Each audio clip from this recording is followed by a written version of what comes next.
Now that is a well-known opposition activist in Venezuela. It's been on the news all day today. Constantine, I want to just let our viewers know, you are also chairman of the correct me if I'm wrong, the Parliamentary Friendship Group for Relations with the Andean States, and that those states, of course, include Venezuela.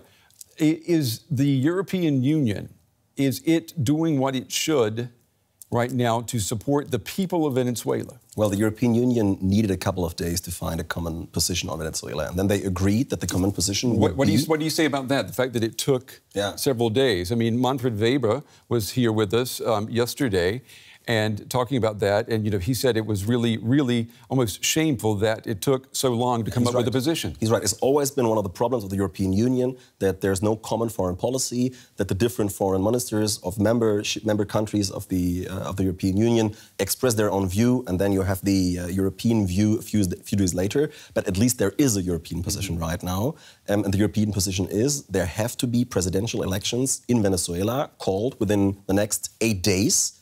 Calculating until the next weekend, so this Saturday, this Sunday, and if not, Juan Guaido will be recognized as the legitimate president by the European Union. And the European Union has to do so. If they don't want to lose their credibility, they have to stick with this position and they have to recognize Juan Guaido this weekend if Nicolas Maduro doesn't deliver.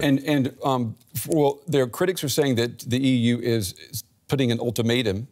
Absolutely, they are doing that. Okay, and do you think that the EU will stick to that position and follow through? Well, I hope so. There will be a reunion tomorrow in Bucharest because it's the new, Romania is the new leader of the Council of the European Ministers, and that's why the foreign ministers are meeting in Bucharest, and I am asking our foreign minister of Germany to stick to that ultimatum and to make clear that there has to be a recognition this Saturday, because if the European Union doesn't recognize Juan Guaido this Saturday or this Sunday, it's about the weekend, we will see and we will be able to observe that different countries in the European Union will begin to act unilaterally. Well, you know that is probably something that China, Russia, and Turkey would like to see happen. We heard the foreign minister today for Russia saying, and I'm sure that this was for European ears as well, but he was saying that the U.S. support of Juan Guaido is nothing more than an attempt at regime change.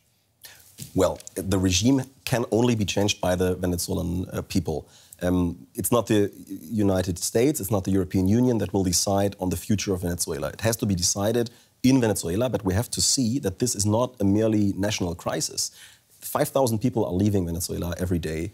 About 3 million have left the country since 2014. So this is a situation that already has a certain relationship with the entire continent of South America, of North America. So this is something that has to be solved by the international community, and the European Union is also an actor, is also a member of the international community, so they have to bear the responsibility. It shows you too how the world is divided at the UN Security Council too, doesn't it? You've got China and Russia on one side, you've got the Europeans and the US on another side. It shows us all the weaknesses of international policy, and one of the weaknesses has always been that Europeans are not able to speak with one voice, which is why they should do so this weekend.